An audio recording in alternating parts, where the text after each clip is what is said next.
Hello, this is the Calexit Congress meeting. We'll start at 11 a.m. in 18 minutes. This Calexit Congress will start at 11 a.m.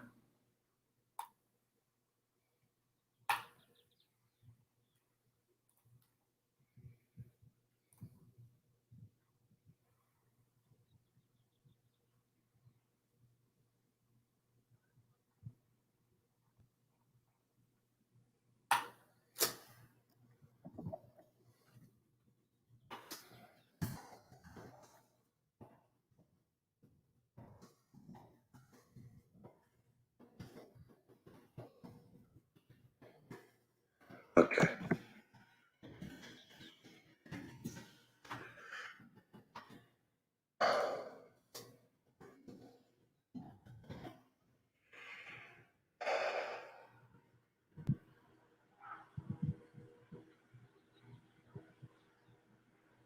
McAfee.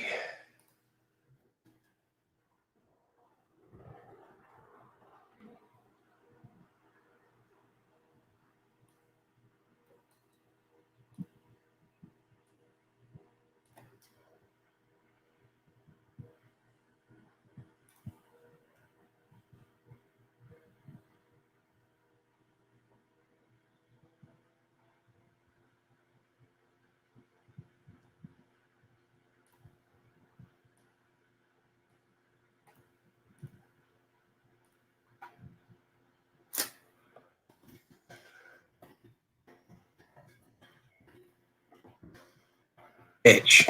Stop.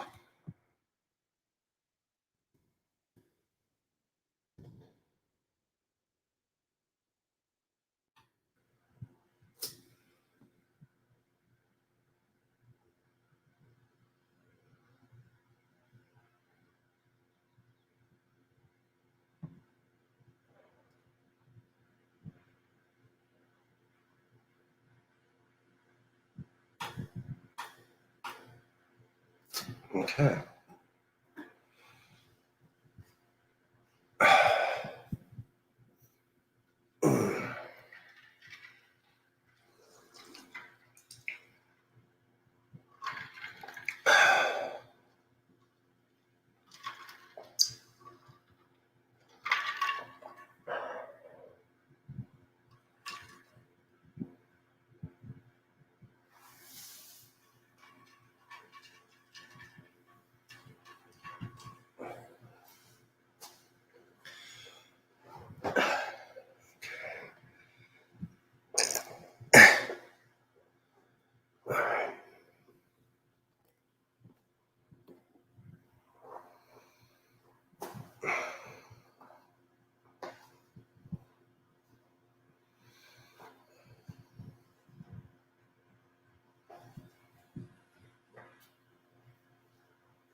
Rabbi, Marcus. hey, I saw you called. Sorry, just keeping everything up. But I got Okay. we got 10 minutes before the show. Okay. So I got videos. I can share them on Google Drive, Dropbox, or OneDrive. What's the best way for you? Google Drive. Okay. So I'm going to send you two files. One is the whole thing, but it includes some junk in the beginning that shouldn't really be there, like us trying to set up, but it's really clear. The other one is much larger. It's edited down to the actual thing. So I'm going to give you both. So here's what I want from you. Obviously, they're public domain. You could give them to anybody you want because they're public. I would like if you don't add any narratives to it without sharing it with me first. Done. Okay? So let me put that in a Google Drive. I also have them in Google Photos, but they won't come the same size. So let me do that right now. I'm trying to get all this junk organized. Are they going to publish the video? I have no idea. I'm trying to send them to them now. Okay. So I got to ask them the same thing, how they want to get them. And then I assume they'll do something with them because, I mean, they're public. That's not the issue. The issue is how we frame them. And obviously, you could chop them up any way you want. You can make snippets any way you want. All I want to do is make sure we have everybody's on the same page with how we frame them. We'll probably just post both of them as is. So there's a short version and there's a longer version. And it's not long. You can't know the shorter one. You can't. The smaller one you can't post as is because it's got junk in the beginning. But I'm hoping you have a better video person than I do. In other words, when I cropped off the first 5 minutes, which is me, Kate, Alu, everybody running around trying to make it work, it didn't come out quite as sharp. So if you have somebody who can crop that off better, that's a better way. Otherwise, when I cropped it off, it's a large file, but it's not quite as sharp. That's the only difference. You'll see what I mean when you look at them. You don't really want to publicize me, Kate, Alu, running around without chickens without a head. I'll see what I can do. Yeah, you just have a better video person than I do, since I just do my amateur stuff. Right, let me see if I can get that start going up now. If you could make sure that the Google Drives have open access. So sometimes people send a Google Drive and they forget to click that box that says anyone with this link. Marcus, you're hurting my feelings. A, I always do that. B, it rarely works. So if you could just do it. So I'm only saying if you could make it open access because I'll have to share that file and I don't want to have to keep emailing you. I'm going to try to. My experience is whenever I do it, I still get 14 emails saying I can't get to it. So I am definitely going to put it up that way, and hopefully it works, okay? Okay. All right. If I may, real quick, I think that it actually, the way that it works is the person who created the Google Doc is the one who needs to share that link out. So if Rabbi Axelman creates the doc, Rabbi Axelman should share the link to the people that are going to be involved rather than share it to Marcus and Marcus send out the link. Well, other than I understand the whole wide world, I'm going to try and open it up anyway. I just don't have a lot of luck with it, but I'm going to try and play with that now while we're talking and see how it ends up. Because, like I said, I don't have great luck with it. Hold on. New file upload. All right, I know what I'm doing. No problem. I got this. And I'll also throw in there some of the pictures, the stills of it. Okay? Yes, please. For sure. Okay, let's do.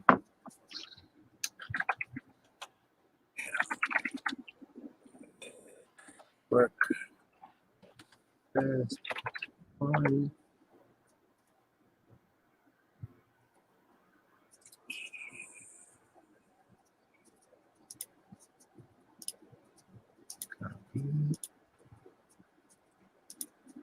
Paste.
Thank you both for being here. We'll get started. Adam Kokesh is coming, and so we think that's going to be a great show.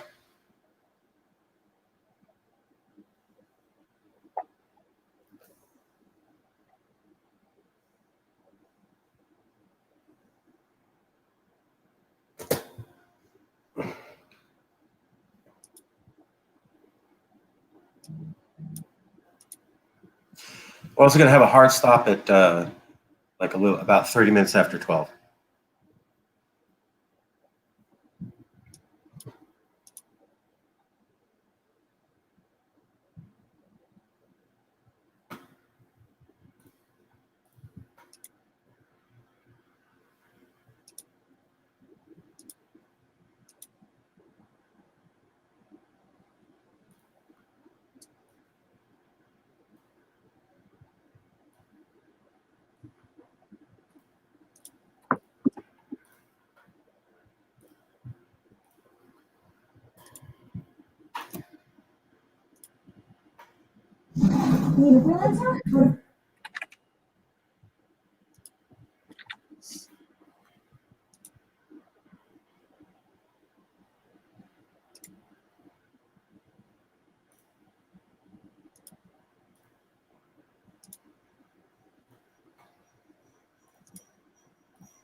Okay, everything is uploading to Google Drive now. So hopefully in an hour or so, you'll have that junk. We're going to be all over it. We're going to be so all over it. So all over it. Robert, I see you, but it says device is not connected. Adam, how are you doing, brother? Not bad, yourself? I know you're going through a tough time, and I wanted to offer my sympathies. I'll leave it there. Thank you. It's interesting. A lot of people know, very publicly, and have reached out to me since the announcement of John McAfee in a apparent suicide, which nobody really believes, in a Spanish jail cell, but also this past week, an old friend of mine from We Are Change, Colorado, was shot by police in a shooting where he was the Good Samaritan intervening, where there was someone about to go on a shooting rampage and had just killed a police officer. And our friend from We Are Change, Colorado, Johnny Hurley, intervened with a legally carried concealed handgun, and then was shot by the police responding to the scene. I mean, it's a tragic irony when he put his life on the line, in effect, to save police officers, and then was killed by police officers. But Marcus, I'm grateful for the opportunity to discuss this on your stream with Calexit Congress, and to take a bit of the time on the floor today to discuss this. And I think about these two men, and I think most people here at least know that John McAfee was a powerful force, and there used to be a fine line between genius and insanity, but then John McAfee came and snorted it. So with respect, we got to do the intro. I'm going to start. We'll do the intro, and then I'm going to come to you in about 10 minutes. So hang on. I'm sorry, man. I saw live. I thought you surprised me. Like we start streaming live ahead of the show so that we don't lose anybody. We've realized so we're still early. Yeah. So give me 10 minutes. Stick around. I'm going to call on you. I got to do the intro, and then I got it all prepped. It's going to be real nice. Don't worry. I'll say that line about John McAfee again. Please. And Robert Stark, you're not streaming in correctly. Maybe exit and then come back in. Okay, so we're going to get started. I'm going to do the commercial, and then we'll come right back out. And in about 10 minutes, we'll do an interview with Mr. Kokesh. Let's get started.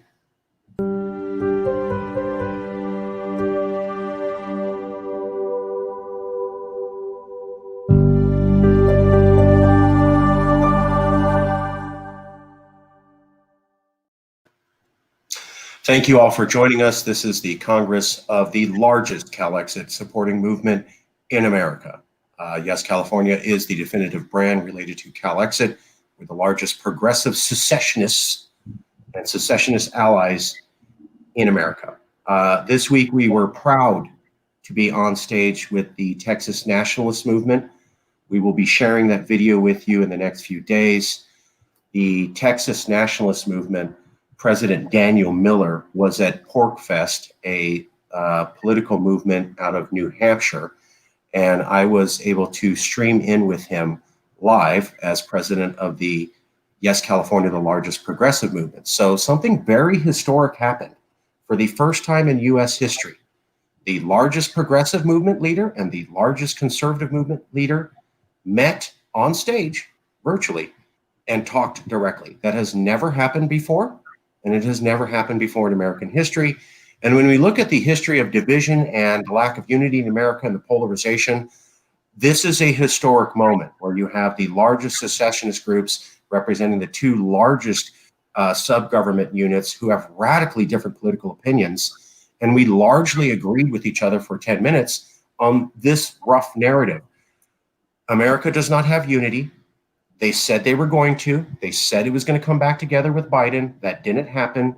It's still disunited. It's not coming together. Civil war is likely. People will be killed and murdered. Let's avoid that. Nobody has a solution to do that other than back Biden, which has totally failed, which means now the only solution, according to the two largest secessionist movements, is allow us to leave peacefully. I literally was saying things and Daniel Miller was nodding his head. So, two largest secession movements, radically different political views, on stage, virtually agreeing that we need to allow peaceful divorce or America will literally tear itself apart. That's historic. Now, I don't expect the news to cover it, but I wanted you to know that, yes, California is making historic moves as we move towards a full-blown Calexit. And yes, California alone was related to the other largest secessionist movement, historic movement. Thank you, Rabbi Stephen Axelman. Thank you, Liberty Block. Liberty Block and the rabbi were pivotal in bringing us together, and we will be showing that video too, and as soon as we get it uploaded. But let's go to why are we here? Now, we're going to have Adam Kokesh talk about America and how it relates to activism, sometimes not in the best manner. At Yes, California, this is a personal topic for us. Bart Gilbert was an activist who died shortly after becoming an officer at Yes, California due to harassment. The man was ill. He was elderly. He wanted to become an officer. We made him one. Within 1 month, he died because he was receiving phone calls and harassments and emails and threats of prosecution every week up until the week he died. So harassment can kill people. Literally, we're sensitive to that, and we will never, never forget what people did to you, Bart. Won't happen. I'll be dead first. So, also, I'm from Fresno. John Lang was an activist who, after highlighting how the Fresno police were parking in parking lots in Southeast Fresno and then chasing people to give tickets and intimidate poor minorities, accidentally decided to kill himself with a shot to his back and then managed to have enough strength to light himself on fire. Now, most physicists believe that's impossible for the human body to do, but according to the Fresno County and the Fresno Police Department, that's how activist John Lang decided to commit suicide after notifying the public about how the Fresno Police Department was preying on minorities. Interesting. So it's not a topic that we're unfamiliar with. We'll be speaking to Adam Kokesh shortly. But I need to tell everybody every week why we do this. Why do we have this conversation about California being a nation? Why is that not anything but a reasonable conversation to have? Well, let's get right to it. I'm going to share screen. And let's just pick that one. Well, first up is this news story. So Crystal Ball is a reporter for, or a columnist for Breaking Points News. This is a relatively political show. It's got about 500,000 subscribers. This show saw about 130,000 people. This came out recently. She was talking about how she drove from Maryland to the Midwest, and all she saw was collapsed everything. Bridges don't work. Water systems don't work. People can't even get sanitation done. She said America is a failed state because of the horrible lack of infrastructure and on her road trip from Maryland to the Midwest. That's what we've been saying. Here's Crystal Ball, not connected to our movement, saying the exact same thing this week. Additionally, Saving California. So I believe his name is Bill Whittle. Bill Whittle has about 189,000 subscribers. He's very popular with conservatives, very popular across the Midwest. Well, this week, he said when he travels across America, he finds that it's better to tell people that he's a Syrian refugee than that he comes from California because he will experience less bigotry. 200,000 views, Midwest popular conservative, traveling across America, and he says, wow, people really don't like California across America. It's so much hate. It's better that I tell them that I'm a potential Al-Qaeda terrorist, Syrian refugee, than that I'm from California, and I'll be treated better. That's what he chose to say this week. That's another thing we've been saying here at Yes California Calexit. But here's possibly the best reason. We were told, well, if Democrats come into power, everything will be fixed. Biden will come in, Democrats will become blue in the Senate, and they'll have the control of the House. And don't worry, all that horrible period of Trump will be gone. At Yes California, we said that's not true. We said that because of the Constitution, 35 states have baked in power, even though they have a substandard population. So what you have is a bunch of states, small, rural, who control everything in the federal government and will block all the laws you want and allow laws that you don't want to happen. And people said, well, maybe that's a little bit pessimistic. Well, Exhibit A, it happened.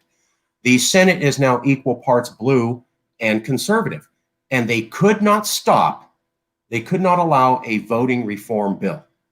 So most people in California view this voting reform bill as important to allowing people, including minorities and people with brown skin, to vote.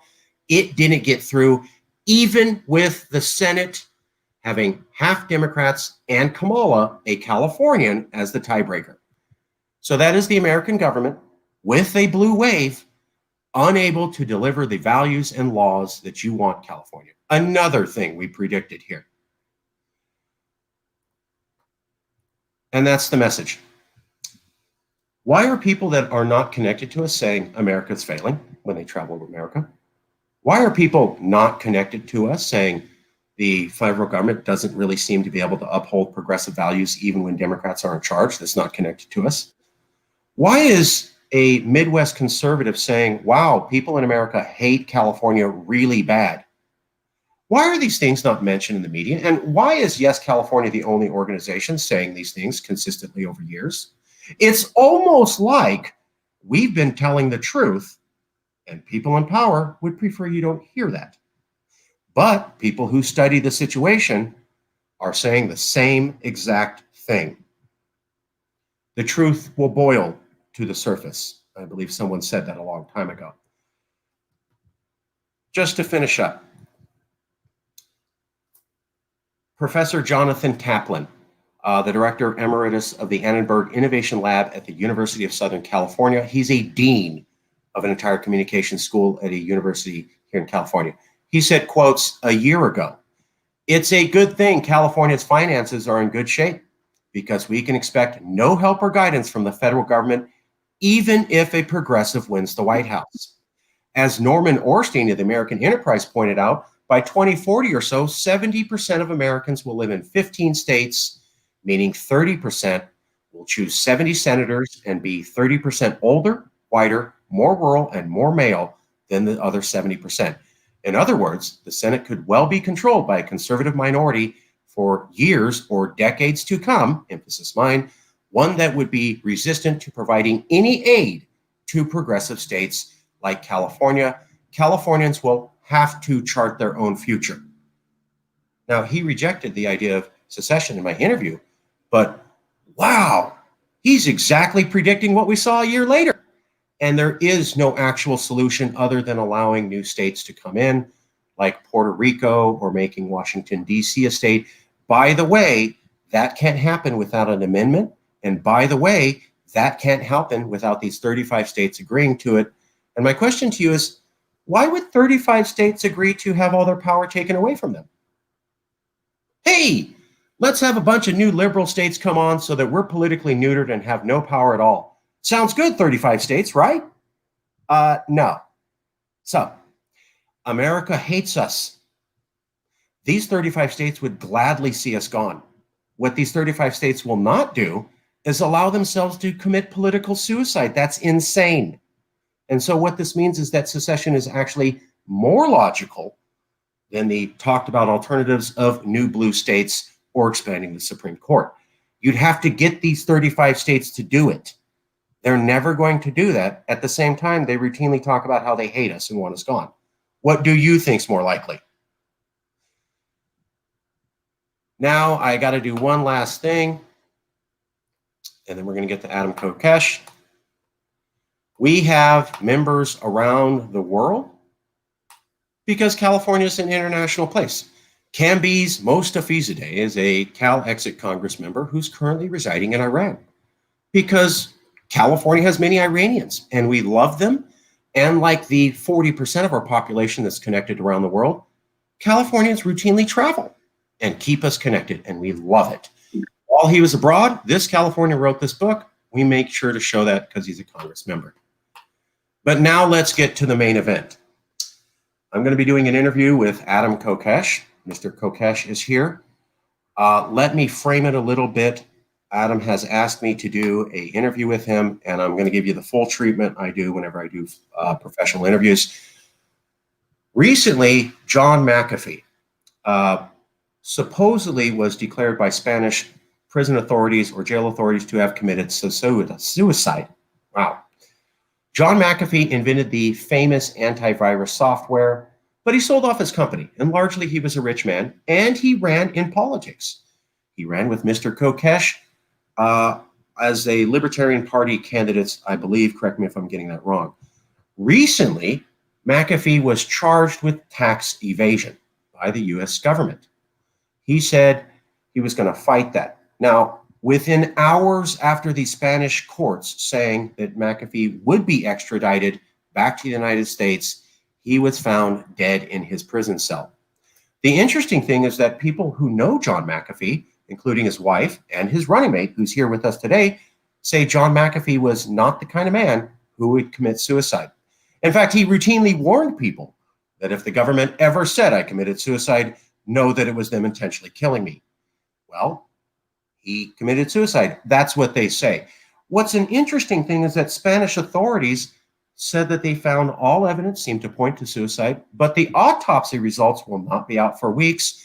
Additionally, Spanish authorities accidentally didn't tell anyone that they found a note by John McAfee saying that he committed suicide. They forgot to tell family members that while announcing that everything looks up and up. Kind of strange. We're going to go now to an interview with Adam Kokesh. Now, this may not directly relate to Calexit, but a couple things here. We are an activist organization. Bart Gilbert was killed in the line of activism. I've always said that. I will continue to do that until his murderers are brought to justice. Also, I'm a Fresno resident. John Lang was murdered. Now, the authorities say it was suicide. You don't shoot yourself, stab yourself, and light yourself on fire. Not possible. But that's the official record. So we know that people can be murdered. We know that the authorities can cover it up. And I've seen it personally firsthand. I don't know that that happened with McAfee. I believe Mr. Kokesh is suggesting that, but we're going to let you decide, and you'll hear for yourself directly. So Adam, let's start off with some background. In 2 minutes, just so we break this up nice and even, how did you know John McAfee, Mr. Adam Kokesh? Yeah, well, I mean, I knew him first as John McAfee, the legend, you know, with all the crazy stuff that he'd done in his life, from McAfee antivirus to his political activism. And when I saw that he was getting involved with the Libertarian Party to run for president in 2016, I was really excited, and I wanted to endorse him. And his friend, my friend Judd Weiss from LA, who I'm hosting a memorial service for John McAfee next week at his place for him. We're looking like July 7th for that. Should be a pretty big web live stream event. He got John McAfee to read my book, and that was his intro to libertarianism. So I became kind of his, political guru. But, people have said, what do you remember him for? And I think of the story that he told from when he was a kid, where he was just walking down the street smoking a joint, and he got arrested for smoking a joint. And he got processed and booked and got out and went right back to what he was doing, walking down the street smoking a joint, and he got arrested again and he went back again until he could do it without getting arrested, because that's just how determined he was and how committed he was to his principles. I'm known for a lot of civil disobedience where I go, oh my gosh, you see that line? I'm gonna step over it and then go, oh my, did you get that on camera? Did you get that on camera? Whereas John McAfee, I mean, I look up to him as a genius, a legend, as someone for whom there was no line. I mean, for him, the lines were based on ethics and principle and truth and what was right. Because when you write code, it's like when you go to combat, there is true and false and alive and dead, and it works or it doesn't. And for John McAfee, the lines of government bullshit just didn't exist. He would just walk right past it, walk right over it. And if you pointed out to him, hey, you crossed the line, mister, you're in trouble, he would tell you you're full of crap. And rightly so, say, no, it's just more nonsense. And so, I mean, I want to jump ahead, man. If I may, I want to jump ahead really on one important point to connect this, because I had another friend die recently, and I got to point out we're in kind of an improvised studio for Adam versus the Man here, because we're coming to you from a Motel 6 in Lake Havasu, where I'm visiting another friend who's in the hospital here, who's going into open heart surgery soon. And my friend Johnny Hurley was just, we believe, murdered by police. They have admitted to shooting him, and they're trying to cover it up still and make the excuse. And, I with Mark's story and everything that's happened in California, even, you really do have to be in a kind of denial to pretend that this is just about politics. And with what this represents as a threat to activists everywhere should serve as a reminder of what we're really doing. And you know, with all due respect to your intro here, Marcus, for all of those things that you laid out as reasons why California should be independent, like that, those are almost superficial. None of those reasons are wrong. I don't want to say anything that you said was wrong. It's all great. It's all very important. But I have to point out there's a deeper level here. That what we are doing by saying government should be decentralized, because to me, it's not just about Calexit. It's not one step. There's always a deeper principle. There's always some greater end. It's not so that the map can be this shape and we have this history and this community that is, no, there's a deeper principle, at least for me. And I'm willing to work with anybody who says, shit, let's make California independent for whatever your reasons are. But for me, it's because government should be decentralized, because the centralization of government is the underpinning of its criminal nature. Unless a government can force its will on a broader population across an area where it has no legitimate authority, it can't make war. It can't collect unjust taxes. It can't print money. It can't run a central bank. It can't run a police state. It can't run a surveillance state. And what we're doing, even as Calexit, I mean, John McAfee, you know, there used to be a fine line between genius and insanity, and then along came John McAfee, and he snorted that line right up. But now it's the same fight. And don't kid yourself for a second that the same people who are willing to make war, who are willing to murder millions of people over human history, these are the people responsible for all of the great genocides, all of the great wars, all of the great mass murders and medical experiments and control and manipulation of society, all of those who are willing to do evil to profit themselves. That's you think they wouldn't rather we not be here? You think if they could push a button, we would all be dead and disappeared, and all that was left of humanity was the herd of the obedient, mainstream, never challenging authority, happy to live in little pink goo matrix pods and let these assholes suck the life out of them? Yeah, make no mistake. We're on. Yeah, well, I'm sorry. We're on the right side of this one. We're on the right side of history. And I think Marcus recognizes that, and that's why he wants to talk about that. And aside from being a member of Calexit Congress, you know, I'm grateful that Marcus is willing to give this issue the attention it deserves. And you know, I asked Marcus to make an interview style. He said he wanted to do 20 minutes. I'm like, I don't know, man. I got more questions for you, and I think we should do that because you have a lot going on, and he was close to you. And if I'm able to parse it out, I think people will follow what you're saying better. Sure. That's why. Yeah, no, absolutely. Well, let me get one more thing out of the way here.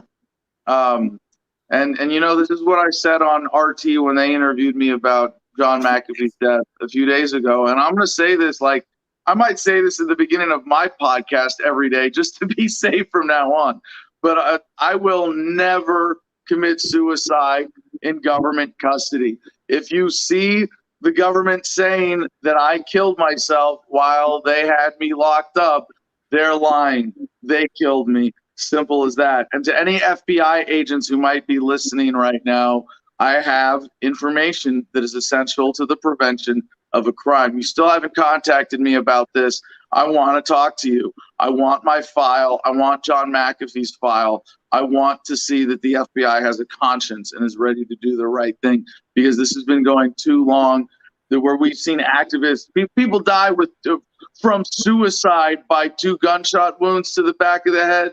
No, that's a murder by government, and we know better. And it's time we face up to that. I don't want to go down conspiracy lane, but I like to stick to facts. The fact is that John Lane was a Fresno activist. He did out the police department, and he did commit suicide in strange circumstances. The other fact is that the LA Times reporter who exposed that the CIA was funneling drugs into Los Angeles in order to raise money to send money to Iran. They denied that for decades.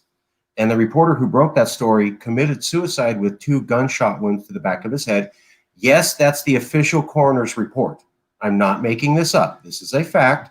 The coroner of LA County said the guy shot himself twice. I don't know how that's possible, but that is what they said. And then years later, Maxine Waters got the CIA director to show up in South Central and apologize for funneling guns. They said that never happened. That was crazy. Why'd the CIA director show up in South Central apologizing if it was all madness? And this is Marcus, you're absolutely correct to point out that there is a distinction between facts and speculation. But that is not to say that there is no place for speculation when we know that evidence is being covered up. We know that these criminal acts are being done by institutions with long, consistent histories of immorality. We know, I mean, those are facts. So you would be naive to not speculate to some degree and say, well, we know that it's a fact that this kind of criminal behavior is not revealed often for years or decades later. And that means you have to look at reality now. You have to look at these deaths. You have to say, you know what? There's a pattern here. And I don't know. This is speculation. But you have to be a crazy coincidence theorist to think that all of these activists just so happened to die these ways and that it was all just this strange streak of suicides. I mean, to say that what the government is saying about Johnny Hurley's death, about John McAfee's death, about so many others out there. And I want to say, spotlight on people like Julian Assange and Ed Snowden, because don't let them get whacked like John McAfee. You have to be the most crazy in denial of conspiracy or coincidence theorists to say that what the government is saying about these cases is true, because that, in many of these cases, is demonstrably false. I'm going to have to push back on you and say that you don't have to be ignorant or naive. Many people buy what the mainstream news tells them. I was just watching CNN with Fareed Zakaria. He's an intelligent man, and it's relatively an intelligent show. But on this show, and I have family members who watch this and go, that's the truth. And they're not dumb, they're just programmed. And no, thank you. Your amendment is well taken here. Yes, that there are a lot of people who are just trapped in the mind games of the system. Absolutely. And I just saw Fareed Zakaria goes on TV and says with a straight face, China is a bad influence because they censor news on the internet. He mentioned no case of anything happening in America. He did not bring up the Sun newspaper article, which was legitimate, taken down by tech agencies, and all tech agencies admitted was a mistake. Somehow that's a fact, but that didn't make it into Zakaria's news program talking about how other governments mislead and spy and do digital censorship. He also didn't mention Julian Assange while he's talking about how China and Indonesia are unfair to reporters. And I go, wow, isn't that interesting? These are well-documented cases, well-documented. And you didn't mention them at all, and then just talked about countries outside of America doing these things when there's 2 high-profile cases in America. How did you accidentally forget to bring that up? That was today. So, wow, they are really working hard to make sure that people are misinformed and feel that America does nothing wrong when it does all of the same stuff as China. I routinely say that. I get routinely called out and go, how dare you compare America to China? And then I just rattle off examples and people just go,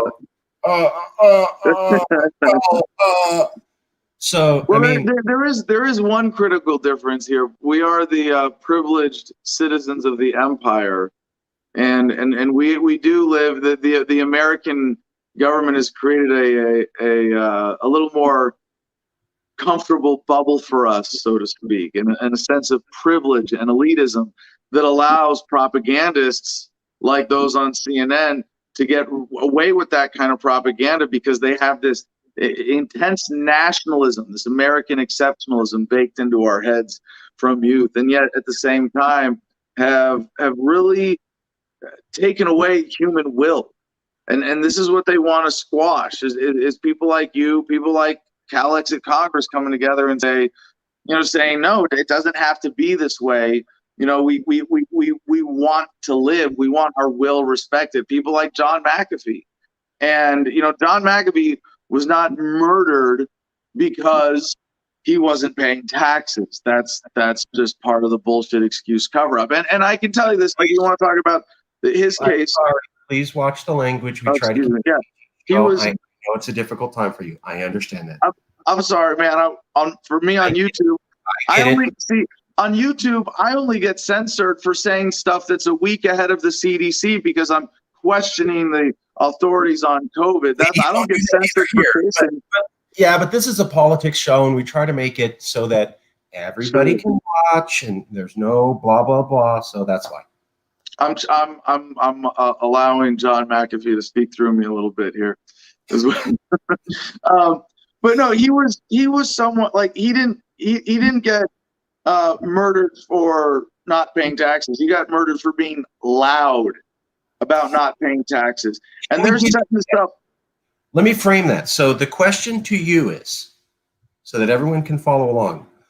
His wife, you, and others are saying that his murder was politically motivated and targeted by the U.S. Now, with respect, when I look into this, I don't see the evidence of that.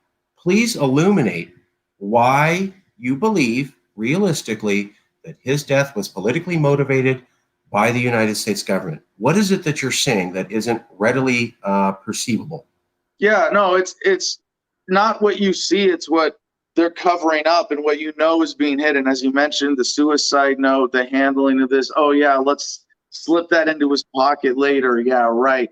His wife, Janice, who's also a friend of mine, she came out and said right after the announcement, no, there's no way he committed suicide. His last words to me were, I love you, and I'll call you this evening.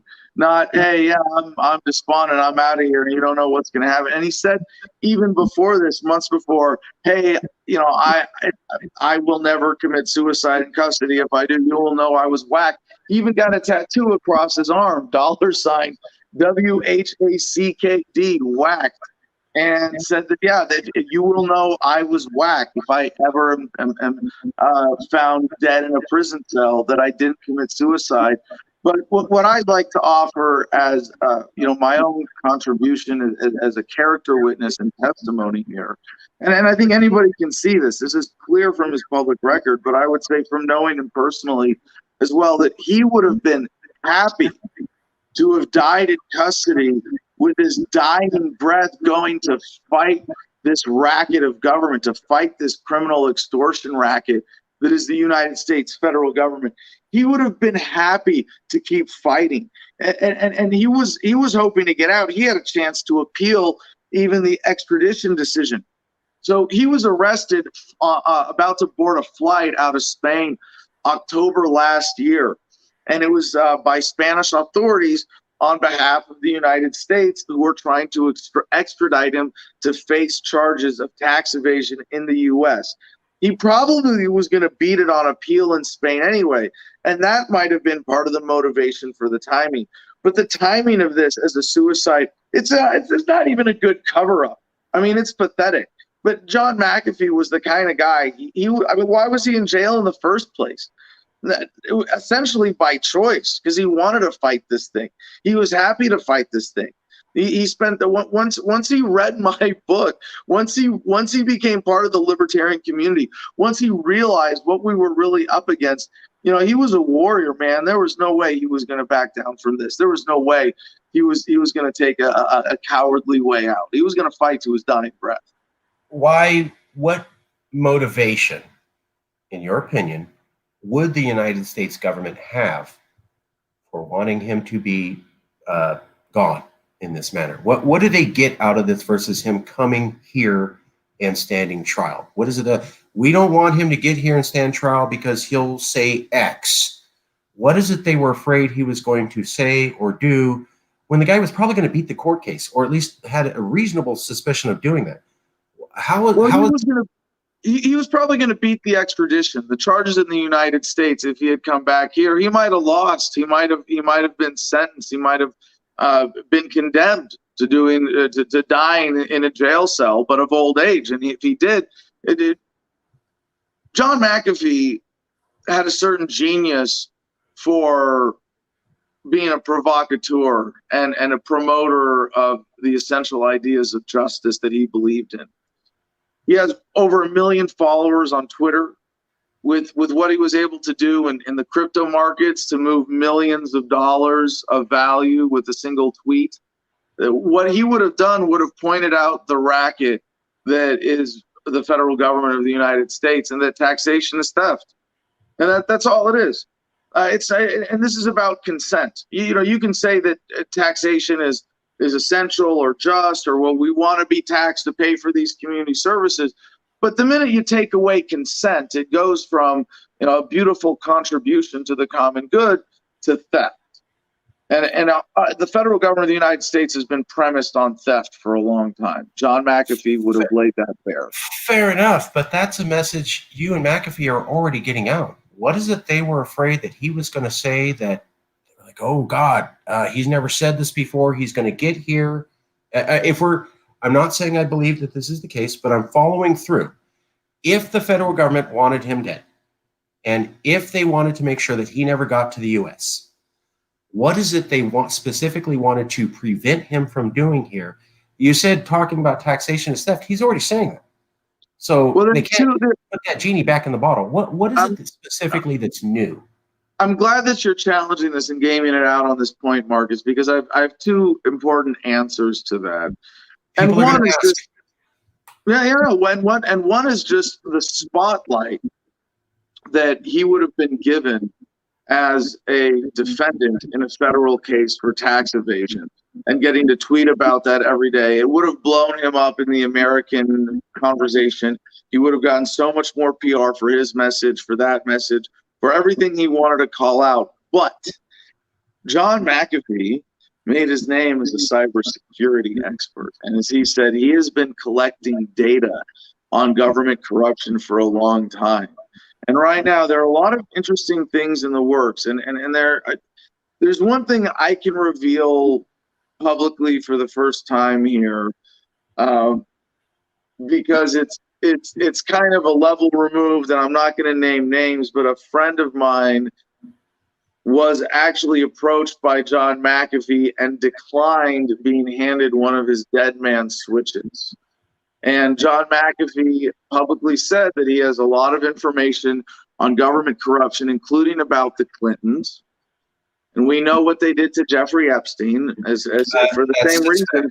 With respect. There's a big gap there, and you go, and yes, we have to recognize what is speculation there. But right now, I'm very excited and anticipating what is going to come out, what Janice McAfee has to say in the coming days.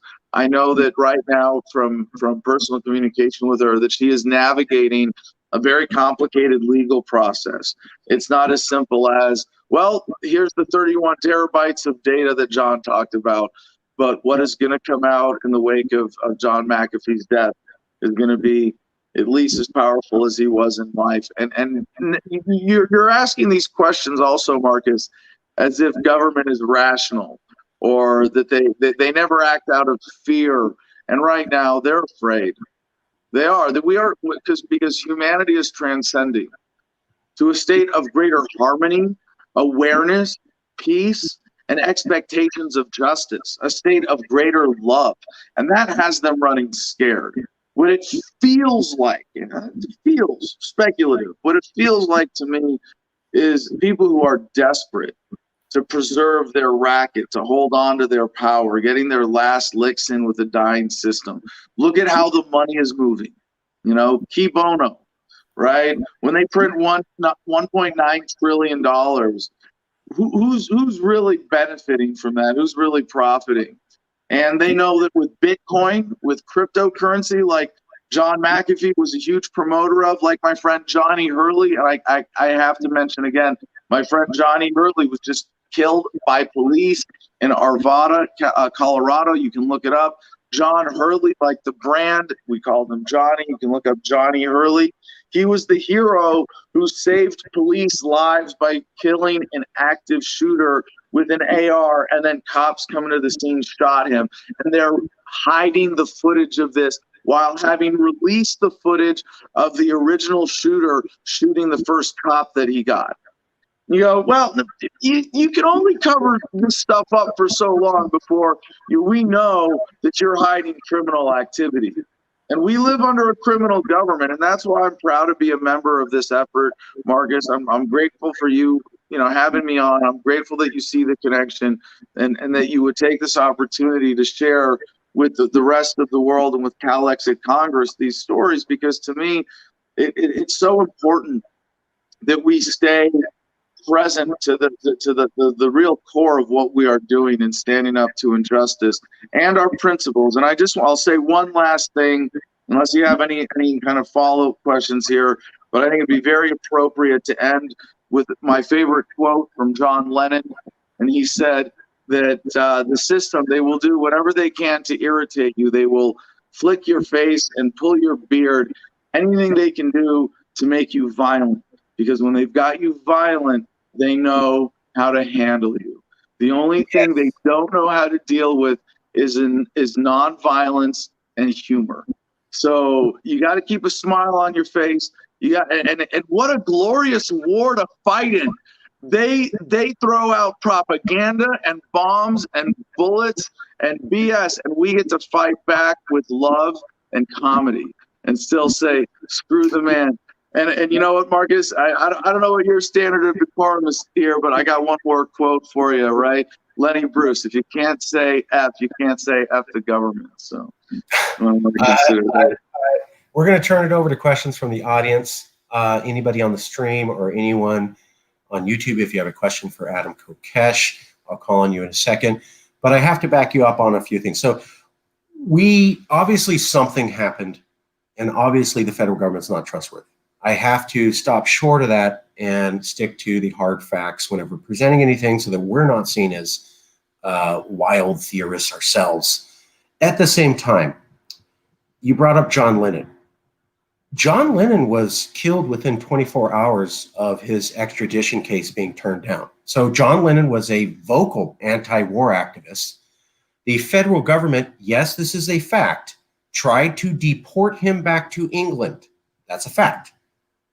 Within hours of that case being dropped and John Lennon, the federal government saying, we're not going to deport him and we can't, he was killed by a lone assassin. Now, those are all facts. Do we know that's a conspiracy? No.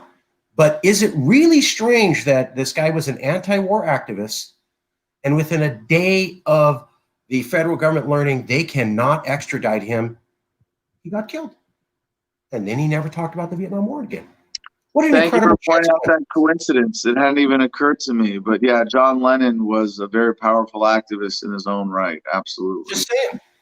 It's also an incredible chance coincidence that Martin Luther King said that he was called by someone who told him to not have the rally with white trash union workers. And then he did anyways and was killed shortly afterwards. So Martin Luther King did not die fighting for civil rights for African Americans. He was organizing unions of African Americans and Caucasian workers when he was killed. He was told not to do that, told people he was told not to do that, but said he would do it anyways while giving a speech about how he may not see the promised land. And then he was executed within 2 days later. These are all facts. Now, I can't prove the causality, but at some point you begin to go, what an incredible string of just random chance incidents occurring again and again and again. let's turn it over to questions from the audience to Adam Kokesh. Anyone from the audience have any questions? Mine isn't so much a question. I'd just like to point out that usually, at least from what it seems like, when people really genuinely do commit suicide while in custody after having been charged for some sort of crime, it's usually something so heinous that they're like, well, I'm probably going to get stabbed to death in prison, or my name is going to be smeared so hard and my family will suffer, things like that, not tax evasion, which was already known about. So it wasn't some, oh my goodness, my biggest, deepest, darkest skeleton is getting dragged out of my closet. What do I do? It wasn't that. And so, I have to point out that, right? Like there are times where something seems kind of legitimate, right? Like I had one of my best friends, my former bandmate, committed suicide, not in custody, but he really did. And that's because he struggled with depression for his entire life. He struggled with suicidal depression his entire life. And there is a huge difference between people having some depression and suicidal depression. Suicidal depression is the utmost extreme of the depression spectrum.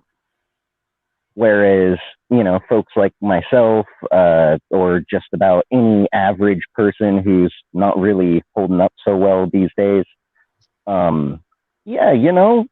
it's easy to dwell on things being bad. It's easy to feel depressed or whatever. But it never crosses my mind that, oh, gee, maybe I'd be better off dead, right? And, this is what I think about with tax evasion. And, it's not like he was accused of raping 39 different women over a career in Hollywood spanning like 50 years or something. And exactly. As I make that case, Cosby didn't commit suicide. Come on now, people. Jason, thank you for pointing that out. That is a very important point in all of this. And this is I think they really screwed up with the John McAfee suicide cover-up, because it was a murder. There's no way he would have committed suicide, as you're pointing out.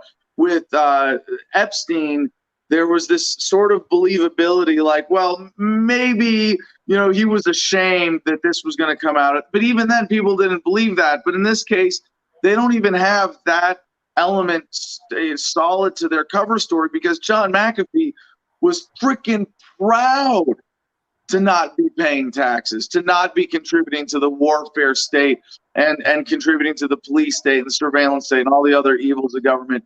He did not, as I do, and I believe that most of what I do in not paying taxes is by legal tax evasion, and that I minimize my actual tax liability in lawful ways. But John McAfee, like I said, there was no line.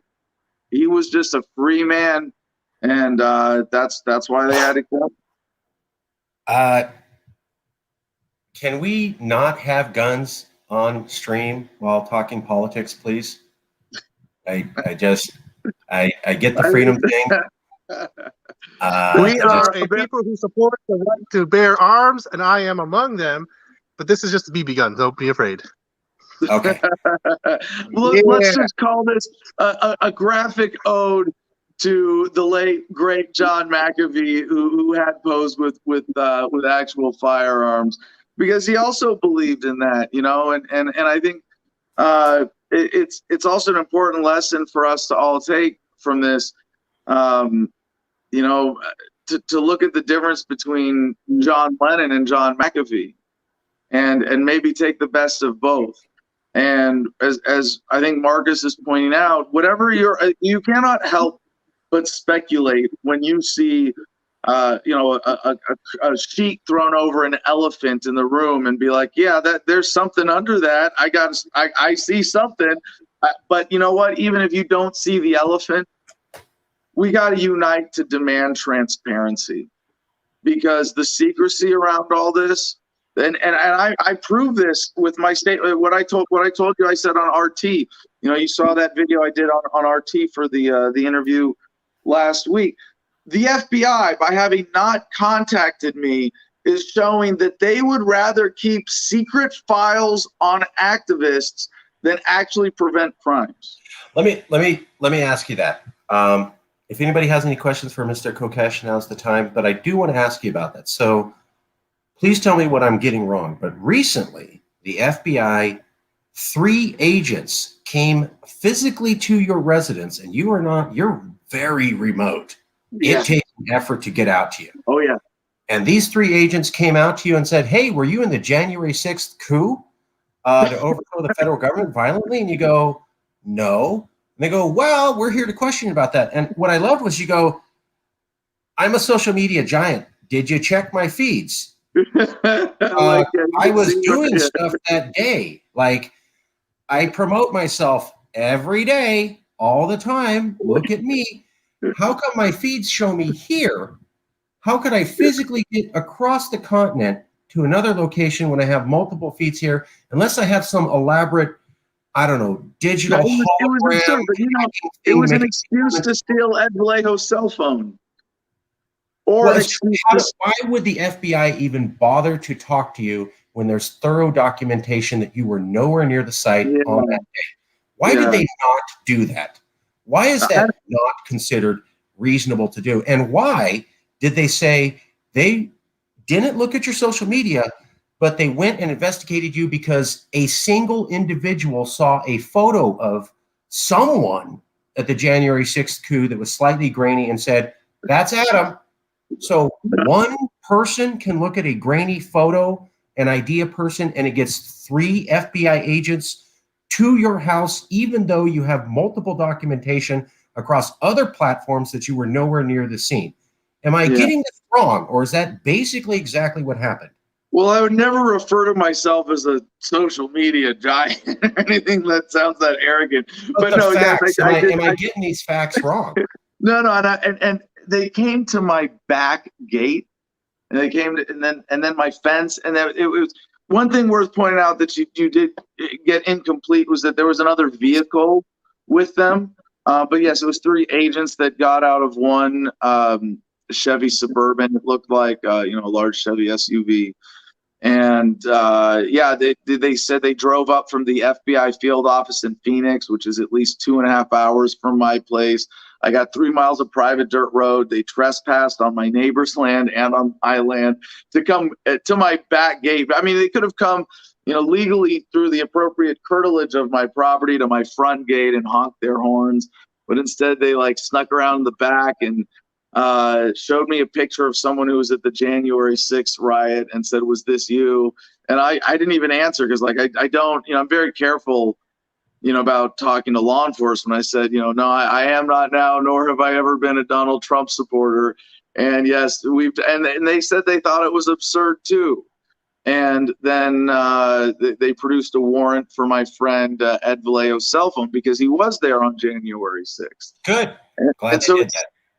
Well, and he gave up his cell phone very readily and was like, you got a warrant. I'm not going to physically resist. This warrant is a threat of force. I'm going to respond peacefully. I'm going to give you my cell phone, and verified the paperwork to the best that you. I mean, when 3 people show up and they were obvious, they were concealed carrying, but they were all imprinting, which is a term when you can your weapon is imprinting against the fabric of your clothing and you can tell, or you're showing what it is.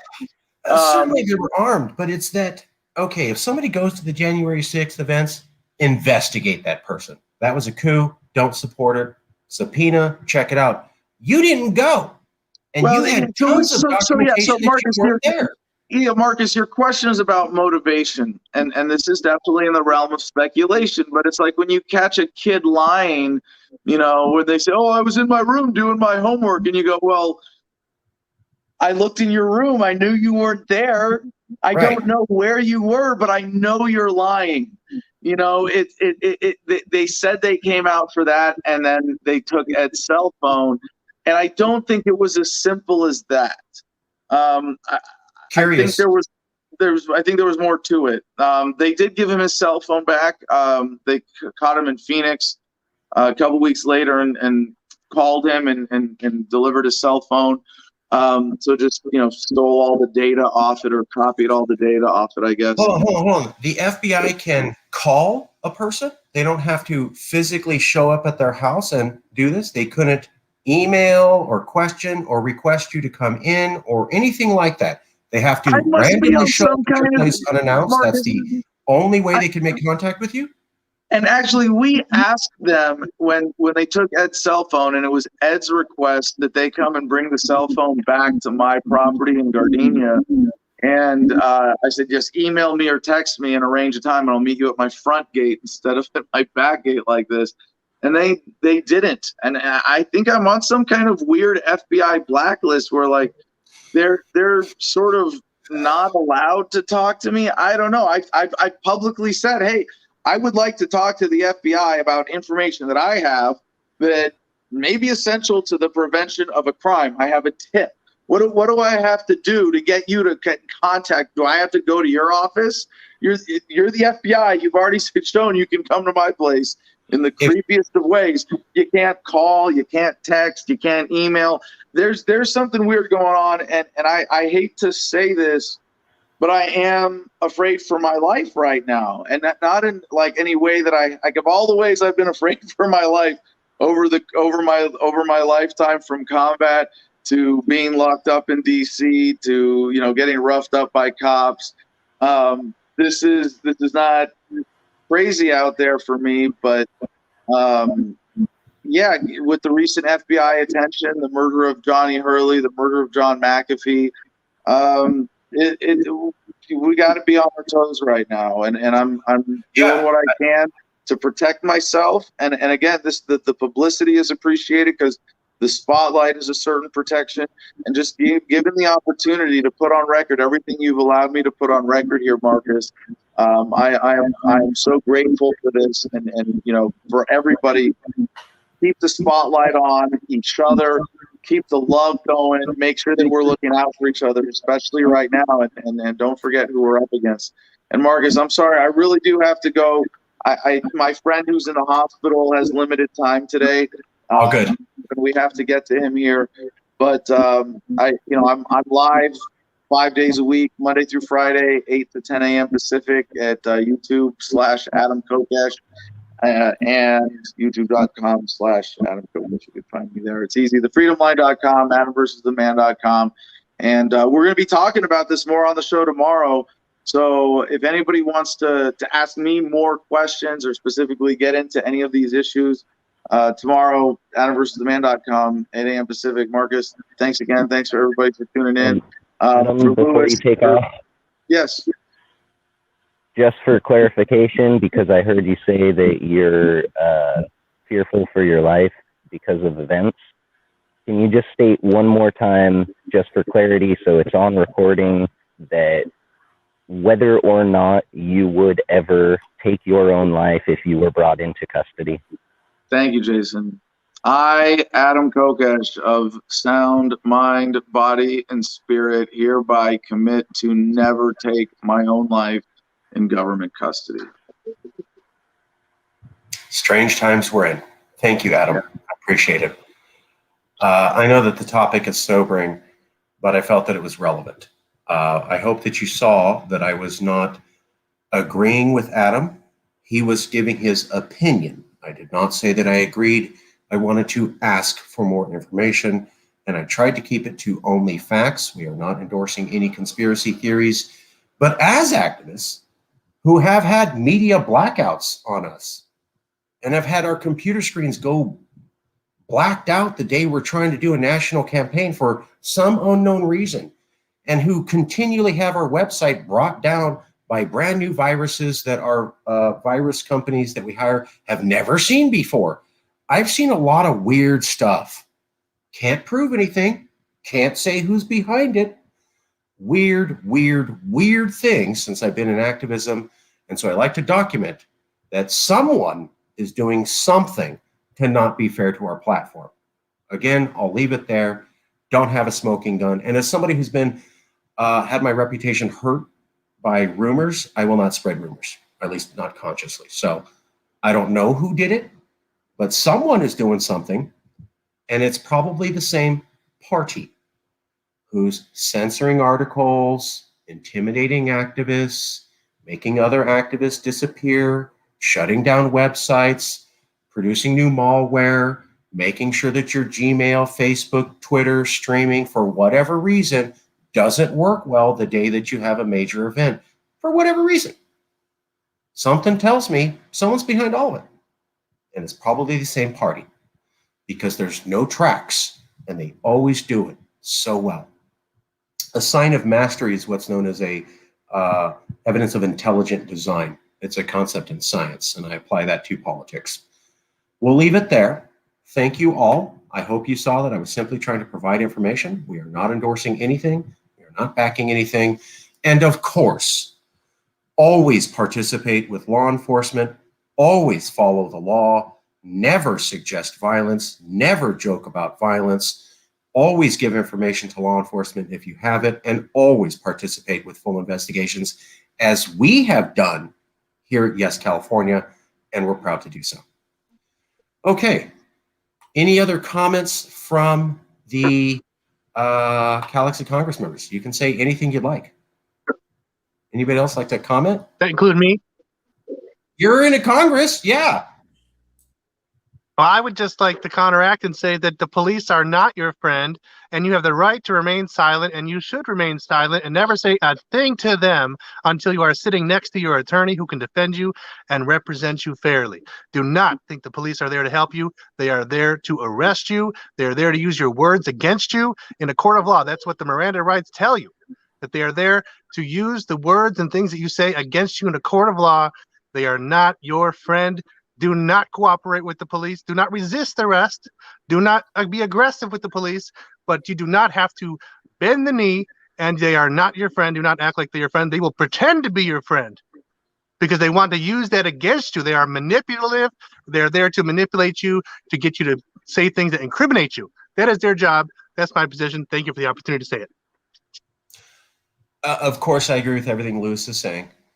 Have legal counsel. You have the right to not say things, but you can respond appropriately. So please participate with law enforcement. If you have information, please give it to law enforcement. Never threaten law enforcement. Never joke about violence. But yes, you have rights to legal counsel and to how you want to share information. And I still believe that that's participating with the system. I'm just saying in no way do we suggest not participating and not following the law, but you have the legal right to legal counsel and to be silent. That's also following the law. Any other comments from anyone else? Okay. Yeah, on that note, just as a, California and, hey, fellow Californians, what's wrong with America kind of a perspective, the Miranda rights, it literally says anything that you say and do can and will be used against you. So if you say, I like puppies, that's not a bad thing, but they're telling you very clearly, it will be used against you, whatever you say. That says it is 100% lacking in fairness. If anyone can say or do anything, and someone else can say that anything makes you a criminal, then one, that speaks to the illegitimacy of the law and legal structuring, in that, that's very, very much not democratic. But it also, there's like this whole presumed innocent until you're proven to be guilty kind of a thing. But the Miranda rights actually very clearly negate that. They go directly against it. Because anything that you say, anything you do will be used against you by them. So, you know, when we like to talk here a lot about, you know, laws in America and why it's unfair for California or anyone. We point out things of varying ways that, you know, the law is not really truly democratic. And this is one of the big ones. And America is obviously never going to change that. America lives on this. It is their bread and butter. The private prison system stays full because literally anything you say, literally anything you do, they will literally use it against you in court. They will find a way. It doesn't even need to make sense. They will find a way, and that's what they tell you. So we really, like, as Californians, if we value true democratic due process and, like, you know, actual law, because a law that negates itself is not truly a law. So if we want real law, real justice, real order, real equality, well, we're going to need to get away from America, because America's bread and butter is pretty much the antithesis of democracy. It's built on democracy. It says it's democracy, but everything it does is the exact opposite.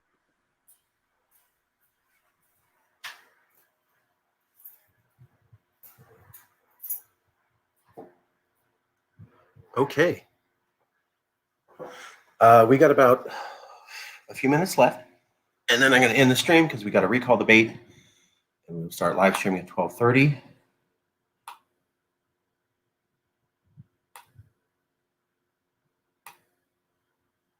So Jack B really liked your comment, Jason. All right. If I wanted to ask Robert Stark, you do not have to. You were talking about a resolution on technology censorship, or yeah, I don't have the text for the resolution. No, it wasn't the one on technology censorship from Tech Media. It was specifically about Biden's crackdown on civil liberties, which relates to what Adam Kokesh was discussing earlier. Marcus, if you have the text, I don't have it on me. Do you want to read it? And do you think it's at the stage for a vote, or does it still? No, it's not at the stage for a vote.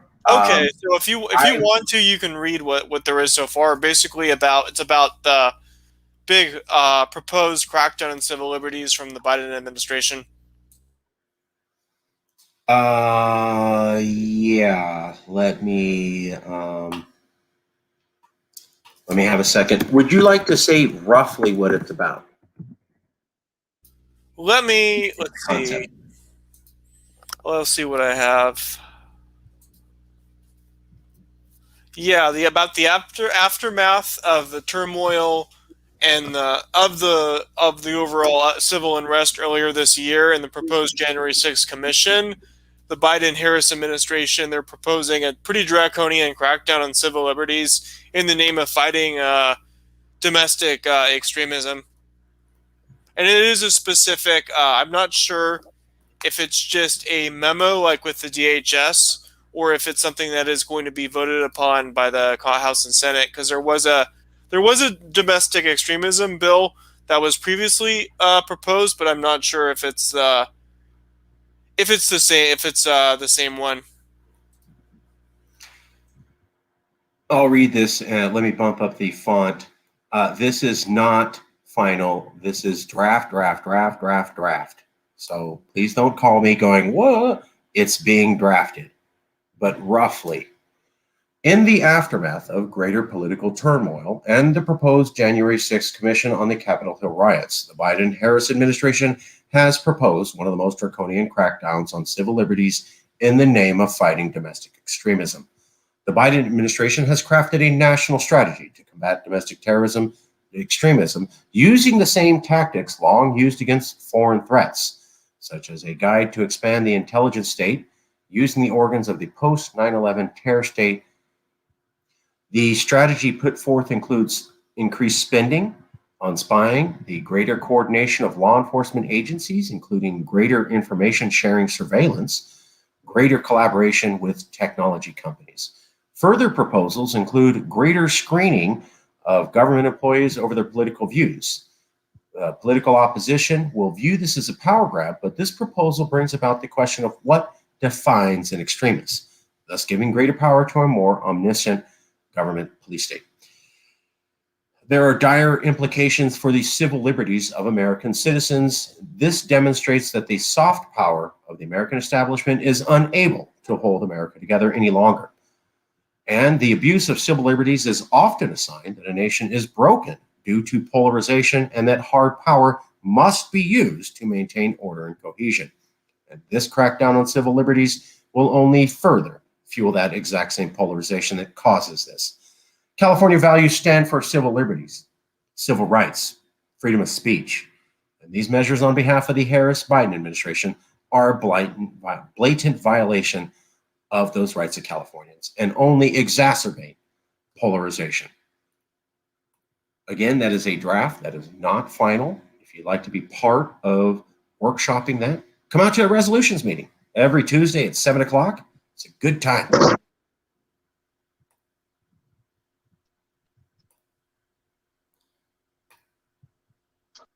Okay, any other comments? Then we're still working on that resolution. It's coming. Reach out to Robert Stark or Jason Wright or come to the committee's meeting Tuesdays, and we will continue to work that out. We're going to workshop it, bring it back to Congress, and get approval for that.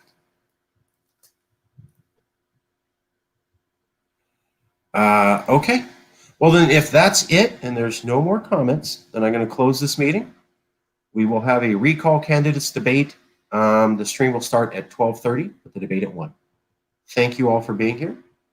Any other comments? Did you want to update about that, the independence movement update from the SNP? It's a quick little thing, just a slight little explanation. Do it. Yeah, please. Please. So right now with Brexit, the United Kingdom is no longer part of the European Union. The EU citizens who are currently over in the UK are now immigrants. I'm using some air quotes there, right? We all know that, the UK is not really super great on its immigration policies, not really super welcoming to immigrants. Scotland is, but not so much England. The United, pardon that Freudian slip there, United States. The United Kingdom, they are currently pushing for all EU citizens who are in the UK to have to basically make their claim, go to court, make their claim on why they should be allowed to stay. They're not being considered for things like citizenship, temporary citizenship. It's basically they want all European Union folks out of the UK, and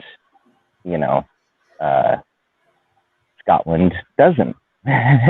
Scotland's economy has actually grown since it has started taking in immigrants, much like California does, right? We allow people to come in and, hey, look, you got more people. That's more people in the workforce.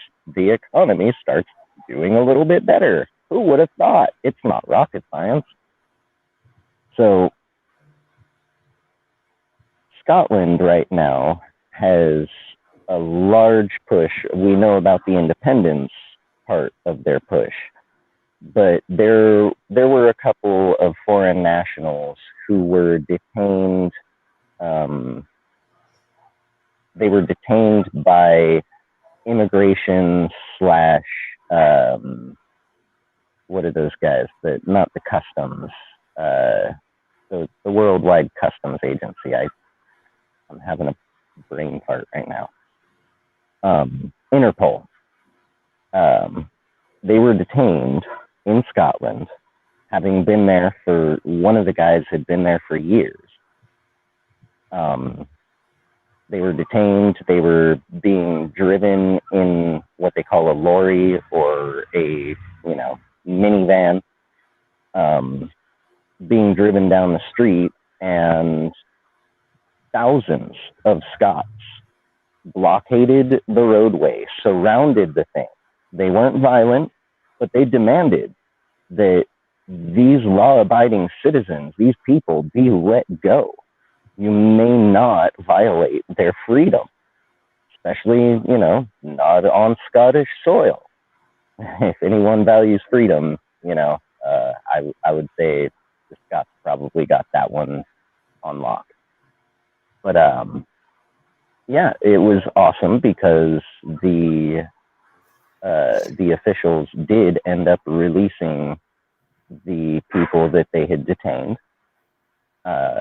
It then also brought about a larger kind of awareness about this issue. We have yet to see how far things may or may not go with UK courts and driving out all of the EU residents, but I gotta say, when I think of like independent Scotland as a country, independent California as a country, and each of us in relation to our current overlord nations, I think of how California operates kind of similarly to this when it comes to American policy on immigration and such. I feel that, just looking at the trend, it feels like an independent Scotland would be welcoming towards EU members, as well as, people from pretty much anywhere else in the world, right? Much like California. So I see that this is kind of a mirror example for us of the way things are now and the way things could be if granted independence, or, if we reclaim independence. And that's Scotland and California, both. It fits for each of us. So that's kind of my update there. Okay. All right. Any other comments from anyone else about anything else? This is your chance. Got a few minutes. Get some news out. Okay. Then. Well, I'd like to say that Nikol Pashinyan, Prime Minister of Armenia, it has been stated that he has won his election in a landslide. However, there are many, many folks, not just Armenian, who are questioning the validity of that election.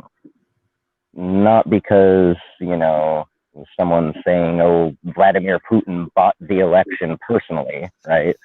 But because there were many, many, many, many, many people rallying outside of the parliament building, calling for Pashinyan to step down. People wanted him fired in such a large number that when you look at the way that this vote went, air quotes, vote, those people who stood out in the cold for weeks on end because they felt so strongly about wanting this guy out of office, that number of people is not really reflected in this vote.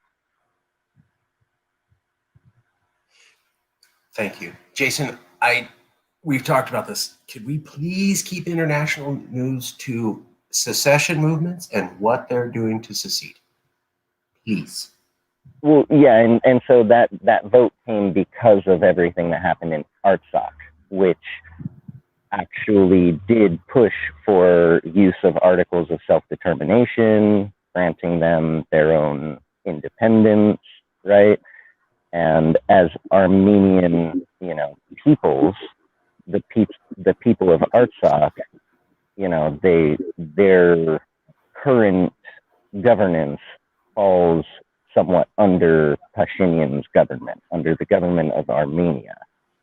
So when the Artsakh War was called as a close, what they're calling the capitulation of Pashinyan, that was when this vote that just happened was triggered. It was triggered because the people stood up and called for it. Okay. And now when you look at the numbers are not really seeming to be reflective, at least not accurately so, of the will of the people. Okay.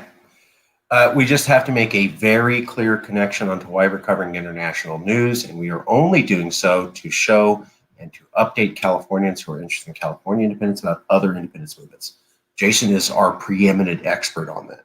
So sorry, Jason, I just got to make sure it's very clear, or I get people calling me and emailing me after the show. So this is why we're covering international news. There are other independence movements. We are connected or trying to connect to all of them. We're starting to make really good inroads. And we also think it's important to learn, to constantly be studying how to do this, see if there's other ways, and move on those.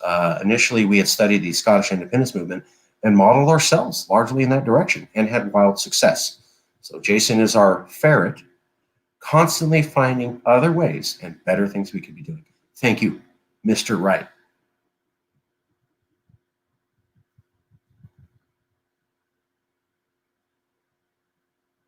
Okay, with that, I will conclude today's meeting. We'll be having a live stream soon coming up. I'll start the live stream in just a few minutes on another channel for the debates, and the debates will be at 1 o'clock.